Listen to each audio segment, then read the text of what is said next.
What is up, my dudes? Welcome back to Storytime with your favorite Reddit fairy. My name is Lorna, and today we're gonna get into some r/PettyRevenge and r/ProRevenge. I think I'm gonna start doing these little mashup episodes with two different subreddits that are similar because it's just nice to switch up the content a little bit, especially when I'm doing so many stories at one time.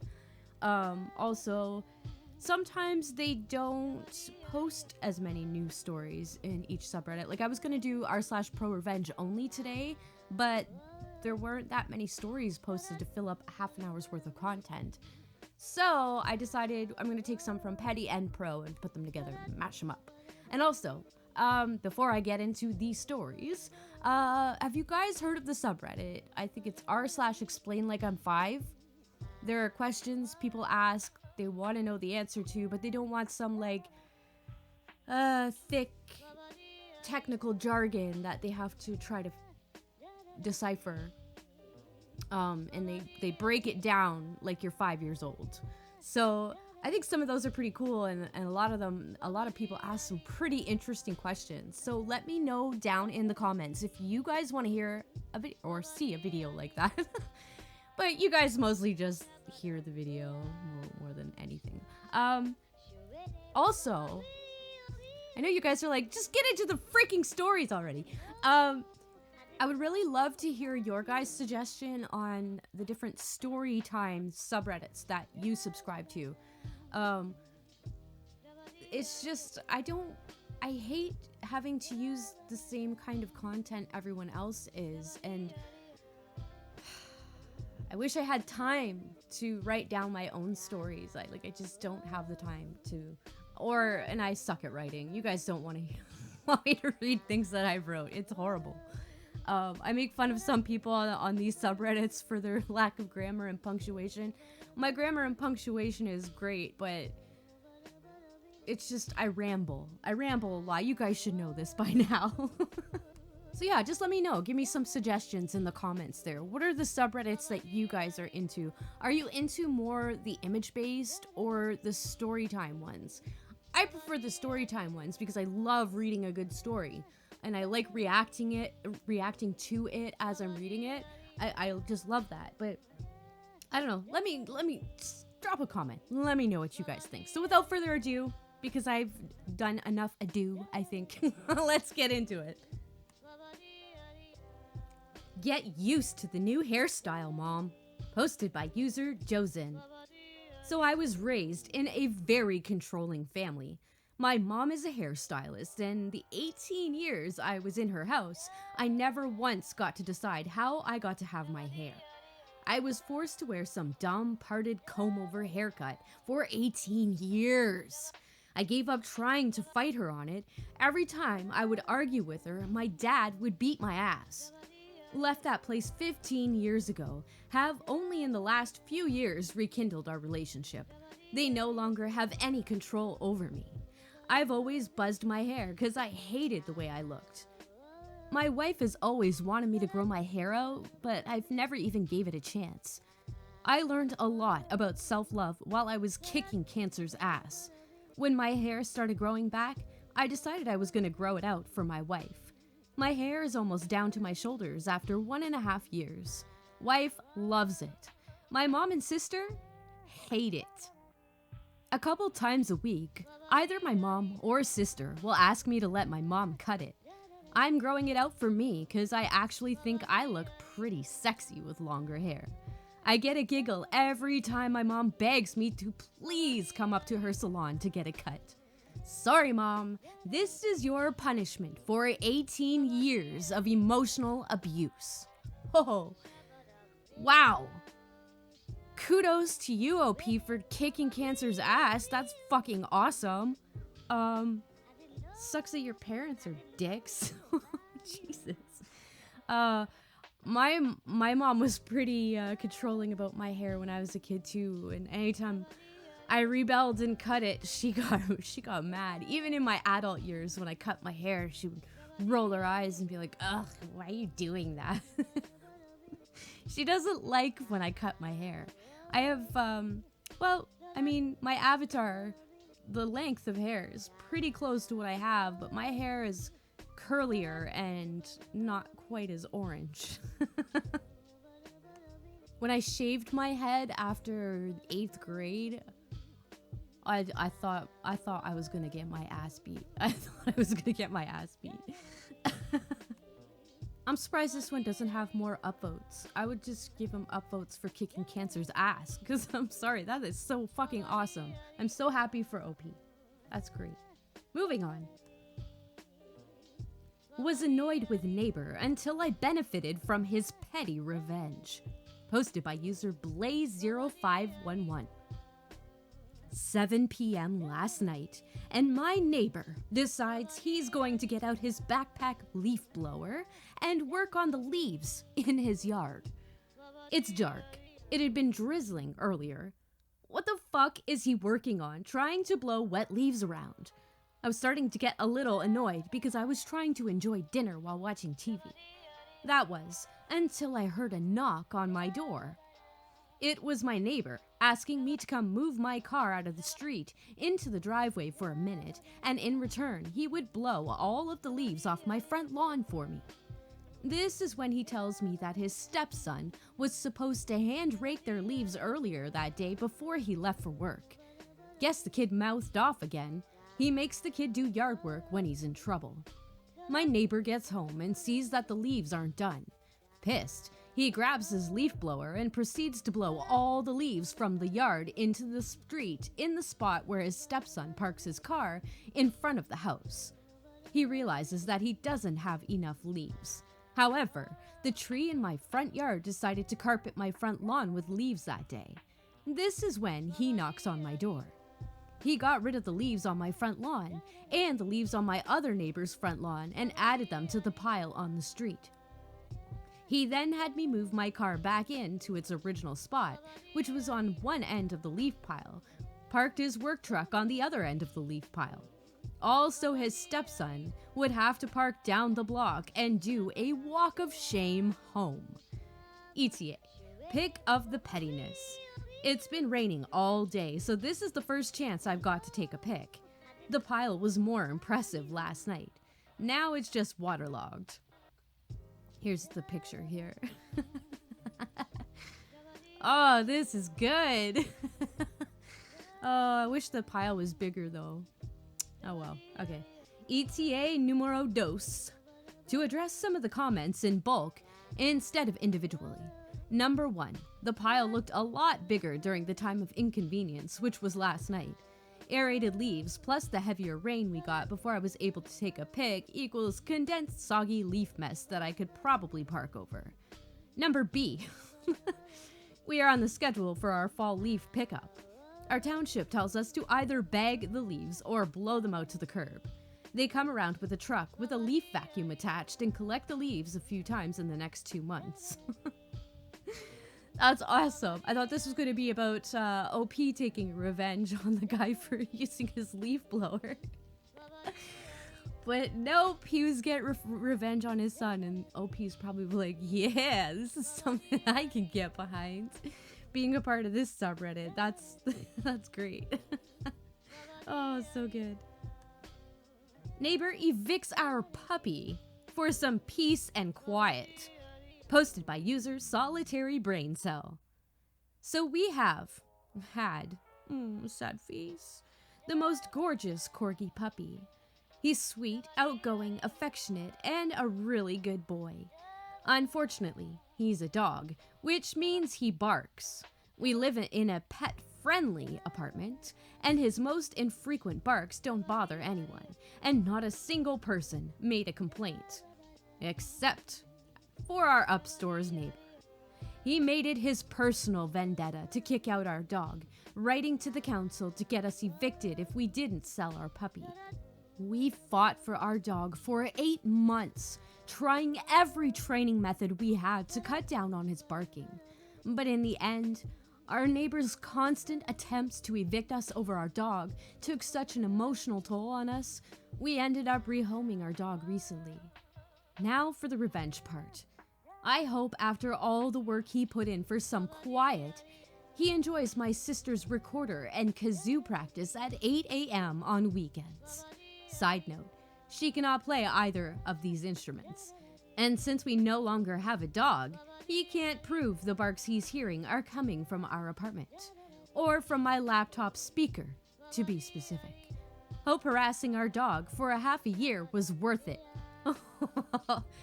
That is genius. That is genius. Aw, I'm so sad you lost your little puppy. Why are people such jerks, man? I had to stop for a second because I was tearing up and continue recording because, oh my god, why are people such fucking assholes? Like, there are people, my mom got served a notice from the city for her dog barking too much when it wasn't even her dog barking. Like, just people are fucking Ugh. Okay, moving on. I don't want to get angry. Revenge à la baby shark. Posted by user Everstars. For my husband's birthday, I got him a waterproof speaker for the shower as a fun side gift, but he now uses it solely to annoy me. Almost every time I take a shower, he connects his phone and starts blasting awful songs that he knows will get stuck in my head for the rest of the day. His personal favorite? His baby shark. One day, we were driving somewhere, but we had to drive separately as we would be parting ways after. Unfortunately for him, though, we got stuck in some nasty stop-and-go traffic, and I was right behind him. I then remembered that I have my phone connected to his car's speaker Bluetooth, so I whip out my phone. Like I said, we weren't constantly moving and got stuck at many stoplights. Prepare the song that had been swirling in my head since that morning, and force disconnect his phone to link mine. I watch in his rearview mirror as the wonderful tune of Baby Shark blasts through his speakers, and I can see his face yelling, "No!" He managed to get it off pretty quickly, but for the rest of the drive, anytime we came to a stop, I would resume my tirade of Baby Shark. We got to our destination and had a pretty good laugh about it, but now our home is in an all-out speaker war. However, I will always remember my glorious win on that day. It's good you didn't do that while you were driving. You could have made him, like, scare the crap out of him and drives into oncoming traffic. That would suck. Glad you waited for a stoplight to do that. That's good. I like it. Baby Shark is a motherfucker to get out of your head. I'm sorry. Whoever invented that song needs a firm handshake and then a solid slap. Tour manager thinks he knows better than the technical staff for a big name comedian. Probably cost his job. Posted by user Magic Duck. So this happened quite a few years ago. I used to work as a senior technician for a large entertainment venue, around 2,000 standing capacity. Most of the time, we would have private events, etc., but this particular day, a very well-known comedian was booked to do an hour at the venue. Before the show, I was expected to meet with this tour manager, discuss his needs, set up stuff, etc. He arrives and immediately sets the tone. Personally, I think they thought they were too big to play our venue, but they clearly didn't know what they got into. Dave won't use any of your crappy mics. He tours with his own sound system. I say, sure, when is it getting here? He says, I've got it with me, the manager said in the most condescending tone ever. He proceeded to pull out a self-contained speaker system, no bigger than a suitcase. There was no way it was going to fill the first 2 rows of tables, never mind the rest of the venue, which would be at capacity that night. I say, no problem, I can give you a tie line so you can use our speakers. He says, that's not acceptable.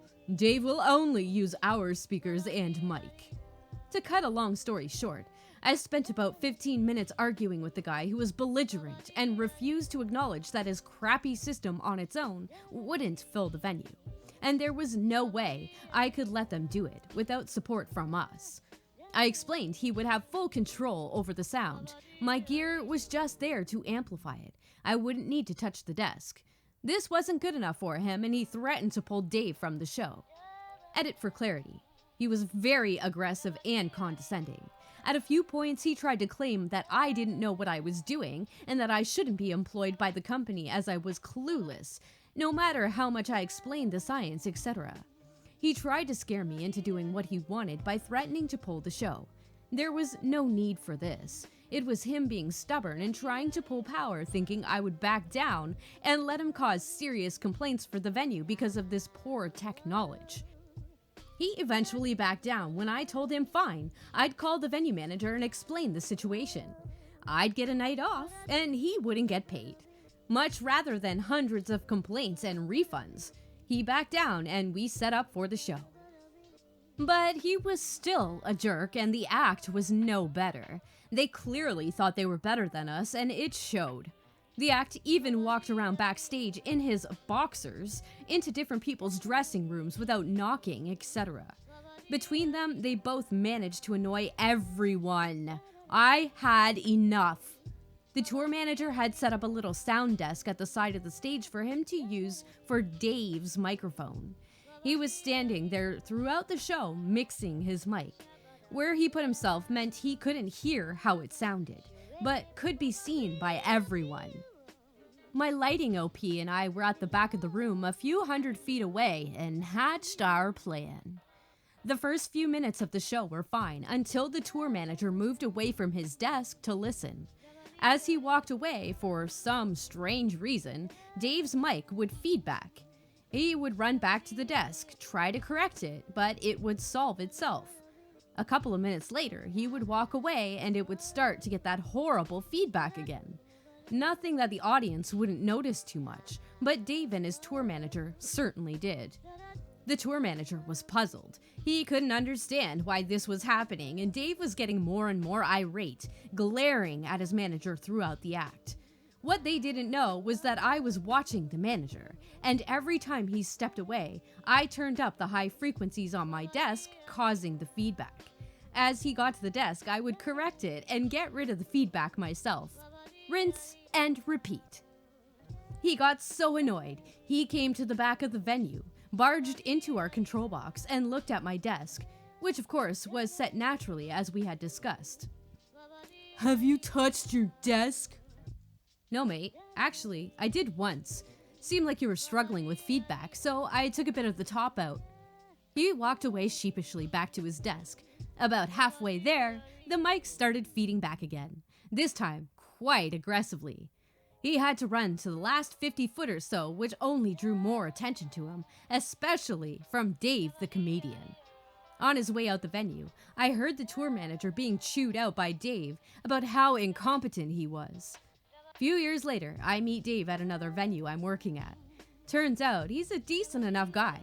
Didn't mention the revenge I did on the tour manager, but told him about the gig. Turns out it was one of the last times he used that manager, one of the reasons being how bad that gig was. TLDR, tour manager thinks he can berate staff and talk down to them, so crew cause feedback during the show so it makes the manager look bad. Turns out to be one of the reasons why he loses his job. Edit. As per the rules here, all names are fake, including Dave, the comedian. Please don't try and guess who they are. I won't say who out of professional courtesy and abiding by the sub-rules. No double bluffs, just name-picked at random. I'm really curious to know who this comedian is and why the fuck were they walking around in their boxer shorts all the time, because that's kind of creepy. That's creepy. Entering people's dressing rooms without knocking, that's creepy. So I don't know how he ended up being a decent dude after you witnessed him doing that, but I don't know, maybe it's extenuating circumstances, maybe they texted beforehand and he said, "Hey, I'm coming in." I don't know. But don't walk around in your boxers. It's weird. Just in public. I mean, if you're in your house, go for it. Racist boss harassed Puerto Rican employees and broke labor laws. Ended up getting deported. Posted by user FalseRip9. I worked at a fairly well-known restaurant in a small northern New England city as an assistant manager. The owners were very successful restaurateurs with several successful non-chain establishments and spent maybe a day or two a month in our location. The rest of the time, there was a general manager in charge. We'll call her Jan. Jan was about as type A as they come. She was a middle-aged woman, but beautiful and petite, and she always looked put together and primped. Jan had started with the owners a decade earlier in their first restaurant as a server and had worked her way up to general manager over the years. At first, I just thought she had extremely high standards, which I respected. I have high standards as well and take pride in my work. I had been impressed by how the kitchens were spotless, the staff was immaculate. Like, run a white-gloved hand under the back of the oven and it comes back white, kind of clean. And the food was always top quality. I had frequently been a customer and was thrilled that I got the job there. I had been in the business for a decade and that restaurant was the place in our area. I was so excited. Unfortunately, I quickly learned why everything is so shining and perfect. Jan was a tyrant. She was the kind of boss who soured the mood of the entire staff like a storm cloud hovering over us that never went away. Nothing was ever good enough, and the standards changed from day to day. On a good day, she would shut herself up in the office and then leave early. Good days were very rare and could turn into bad days at the drop of a dime. On bad days, you couldn't be perfect enough, and she would come up with new rules and regulations just to punish people. If a host called out sick, they were literal children, she would berate them on the phone and make them cry. If a cook made a mistake on a plate, she would humiliate them in front of the staff, accuse them of doing it on purpose, and then give us all silent treatment for hours after. Seriously. If someone's cash out was off, even by a few cents, she would accuse them of theft and force me to cut down their hours. As a fellow manager, I was mostly spared of her awful behavior, though I had to hear about her treatment from my staff almost every day. All of this was just run-of-the-mill bad boss stuff until I came in for our yearly staff evaluation meetings. This is where Raul enters the story. Raul was a hard-working dishwasher who had moved to our state from Puerto Rico a few years earlier and spoke English with some difficulty. Whenever I had to go over anything official with him, we would have a coworker translate between us to be sure we were both communicating clearly. Jan refused this courtesy to Raul.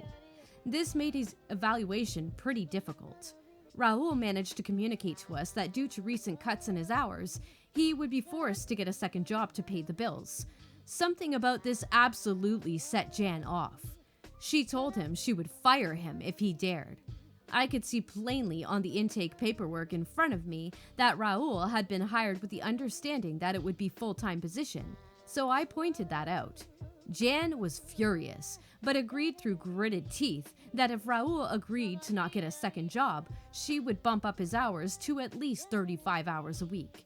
It was stated as clear as day, and I documented it in my daily manager logbook.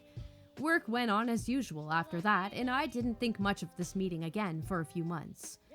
Another time, a while later, while filing out information for tax returns, Jan called me into the office. I could tell she had pulled the tiny room apart looking for something. "All the information about our Puerto Rican employees is gone," she told me with a mixture of panic and suspicion. I looked at the files in question and they all seemed to be in order, so I was confused and told her I couldn't help. A few minutes later, I walked back in the office to find her arguing with Rosa, our most talented chef and Puerto Rican native. Rosa was perfectly fluent in English. "No, Rosa!" Jan was speaking to Rosa as though she were hard of hearing or mentally slow. "Where is your green card?" "What are you talking about?" Rosa was confused. "Are you an illegal or something? Is that why one of you broke in here? To hide the proof?" Jan wasn't yelling, but her eyes were cold and flashing with rage. "What?" Rosa was starting to get angry now. It suddenly clicked for me, so I interrupted. "Jan, you do realize that Puerto Rico is a United States territory, right?" "Of course I know that," Jan snapped back. "Okay, so you know that Rosa has a social security number like any other American native, Oh, right. Never mind, Rosa. You can go back to work. Jan did not apologize for accusing Rosa of theft. I was so done with this place after that. Jan did all kinds of little things like that, and she never apologized. I'd already got a job offer for a place closer to my home when the final straw came. I was the closing manager one day and got in just before the dinner rush to see Raul storming out the back door. He didn't speak much English, but his fucking bitch was very clear. Jan had lied about raising his hours to 35 per week, so Raul had gotten the second job he talked about. When Jan found out, she fired him, but not before saying something about how all you illegals are the same. She was really fixated on these American citizens being illegal aliens for some reason. By this point, I fucking hated this woman too. She once told me my clothing made me look poor in front of the whole staff. I was wearing what she made me wear. Meanwhile, she wore open-toed shoes behind the line, which is against the health codes. And once her fake nail fell off into the coleslaw and she wouldn't let anyone else toss it out after she retrieved it. This is just the tip of the iceberg. But I have a life to live. Since I knew I would be leaving soon anyway, I told Raul he should go after our boss for wrongful termination since I had documented proof with Jan's signature that he had been promised more hours and that Jan had broken the agreement, not Raul. The last time I saw Jan was on my way out of Raul's lawyer's office after giving a deposition about several labor laws that she had violated. At least the ones that I knew about. Apparently, there were many others she had broken in front of other employees. She couldn't even look me in the eye. The best part? At my deposition, I learned that Jan was actually the one who was illegally in the country. Her green card had recently expired. She was Canadian. She ended up being sent back to Canada as a result of this case, and no one has heard from her since. Raul was granted 6 months of unemployment pay, plus the restaurant had to pay his legal fees. They closed that location not long after. Maybe they should hire their managers more carefully next time? Jan, if you're reading this, I hope you got your shit together. I also hope you learned to wear closed-toe shoes behind the line. You wouldn't want to end up a huge, gigantic fuck-up due to your own negligence now, would you? This reminded me so much of my general manager at a certain seafood restaurant out in Calgary. I had her as a general manager, when I was just a line cook, and then I got promoted to Culinary Manager, and they transferred me to the store that she got transferred to, and it was hell. I hated every minute of it. She was just... Let me just put it this way. If you didn't have an appendage swinging between your legs, she treated you like garbage. But holy fuck. Good. When I was reading this whole story, I was picturing her and just picturing her losing her job because she fucking deserved to lose her fucking job. She made me cry like my first week at the job because a coworker told me that I could go out front to have a cigarette. So I went out front to have a cigarette. She came out screaming at me in front of everybody saying, "Who told you you could come out here and have a cigarette? You're supposed to go behind the building and you're supposed to ask me first." And I'm like, "Oh, whoa. They told me it was okay. Sorry." Like, what the... Chill the fuck out. But like, she wouldn't just drop it. She followed me into the break room and screamed at me for like 30 minutes till the point that I started crying. And I'm like, what the fuck is wrong with this woman? Like, you can't treat people like that. People need to be better. Taxi driver gets arrested for trying to kill me and my friends. Posted by user Yes Boy 1. Backstory. This happened about a month ago, but I go to school on my bike, and so one day we were heading home, and this taxi driver overtook me and my friends after honking his horn and trying to ram us off our bikes. It is a bit of a big group of about 12 of us, and he tried to swerve past us and then slowed down and started to swerve so we couldn't go past. I didn't see his license plate, but about a week ago I saw him and got his license plate. The next day, me and my friends went to the student support officer in our school. She told the principal, who said he would deal with it. After that day, whenever we saw him, we would shout, "Angry taxi man!" to him. We got others in on the act too, until one day he went into our school to complain about us. The principal told him to wait there and he would get us from class, but he actually called the police, who later arrested him. He was fined and lost his license for dangerous driving, endangering a minor's safety, and endangering a passenger's safety. We never saw him again. Oh, this guy sounds like a kid. He's, is this grade school? I don't know. Either way, it doesn't matter how old he is. But how, you said there were like 12 of you. Were you like taking up the road? Or were you driving like one single file down the road as you should be? Because I could totally see why the guy would get angry if you guys were just hogging the whole road. Like, come on. But clearly he was in the wrong, or the police wouldn't have arrested him. So I'm just curious as to, you know, kids, and there's 12 of them together. You know, at least one of those kids is going to be a little asshole. Is all I'm saying. Okay, one more story, my dudes. Let's get it. Kid used laser pointer on me and got destroyed by a big staged light. Posted by user disposable-reddit-a. Hi, Reddit! After reading so many posts here, I might as well share my own story. Please excuse my poor grammar, as English is not my first language. A bit of background. I live in an area where new apartments are arranged in such a way that all of the common area, garden, is surrounded by all the buildings. I can see the windows of the opposite building. It was August of 2018. I was minding my own business on my computer, doing my university club stuff. Suddenly, I noticed a green dot appeared on my screen out of nowhere. I thought my monitor was broken, but then the green dot started moving. It was drawing some sort of pattern on my wall behind the monitor. It was a laser pointer. I figured it might be some grade school kid having too much energy during summer break, so I just let it go. I closed my curtain and went back to my business. However, it was only the beginning of a long chapter. Every single day, the green dot appeared as punctually as the train in Japan. I grew a bit irritated after a few times. Especially the pattern looked like a dick when I stared at it for enough time. Something needs to be done about this.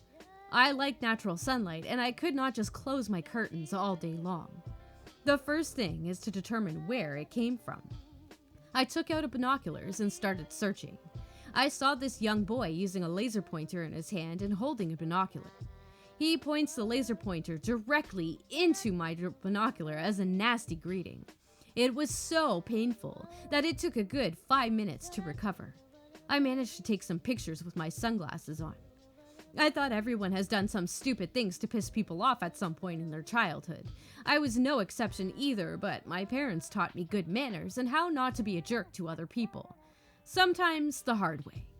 Being a decent human being, I decided to have a word with the kid and his parents first, and I thought that would be the end of it. Oh boy, was I naive. I confronted the kid, who wouldn't open the door after I knocked. Instead, he ran away to get his father. I talked politely about everything his kid did to me while trying to hold my anger and keep my voice low. He was having none of it and asked me to prove it, so I took out my phone and showed him the pictures. He went from 0 to 100 in just 1 second. He cursed at me and demanded that I delete the pictures because it infringed on their privacy. He even tried to grab my phone. Seeing things escalated quickly, I agreed to delete them without mentioning my phone has a cloud backup and the recycle bin function. I managed to get out there while the father's still cursing at me in front of his kid. Well, if you treat me like a piece of shit and have absolutely no regard for your child's development, I have to step in and teach both of you how to be nice and not to be a jerk to people. First, I made a complaint to the property management office. They said they received a ton of similar complaints, but they couldn't do much. Well, it's game on then. I have a nice buddy at filming school. I brought this up. He was quite interested and decided to join in. He said he just finished filming a short movie earlier than the schedule. They can keep the equipment for a bit longer since the lease did not end until 1 week later. There was a big-ass stage lighting among them. We hatched a plan once we saw the stage lighting. It was the kind of light you would find in the city center and all sorts of events and concerts. It was very focused and extremely bright, so I would not disturb other neighbors near them. My buddy asked his friend if he could help us out in this, and he was totally in for us. On the D-Day, we set up the stage light shining directly on their bedroom window. It was programmed in such a way that it would just turn on intermittently at night. You screw my day, I screw your sleep. The first night went by. I saw they installed an extra curtain, but my friend had another trick. We only had flashing white lights on his bedroom at this point. My friend did not tell us that the light is actually RGB, so you can have any color. This is the cherry on the cake. Now they could have an involuntary disco party every night. They tried kicking my door at first, and I simply didn't answer. They became a bit more polite after a few days of knocking on my door. I didn't answer either. It was until they left a very apologetic note and willing to come back and apologize for the inconvenience, I opened my door on their next visit. I tried so hard not to burst into laughter when I saw the dark circles around their eyes. They said they were very, very sorry about what happened to me and promised it would never happen again. They even brought me some snacks as compensation. I didn't take it because I thought they have learned their lessons. There were no more incidents for that summer break. Edit 1. Not sure about the dick picture. It was more than a year and I might be remembering something wrong. I checked with my friend and he said that the kid is drawing a dick on the wall of our building at night. Sorry to get that part wrong. I wouldn't take their snacks either because they probably like poisoned them. I would assume that that's what they did. I wouldn't touch those snacks either. But can you imagine? Oh my god, a concentrated beam of light in your window every fucking day? Oh, that's good. That's some good pro-revenge right there. Lack of sleep and it sounds good to me. I like it. All right, my dudes, that was 8 tasty petty revenge and pro-revenge stories. I hope you liked it. If you did, smash that like button. You know you want to. And if you haven't tickled that little subscribe button, what's the hold up, my dudes? Smash it! And the little bell icon next to it so you'll always be updated when I post videos. As always, the links to these stories will be in the description, so head on over to Reddit and show those posters some love with some upvotes. You know they deserve it. And while you're in the enchanted land of Reddit, head on over to r/RedditFairy and post your stories, my dudes, because you never know, just might show up in the next episode. So until next time, stay classy, my dudes.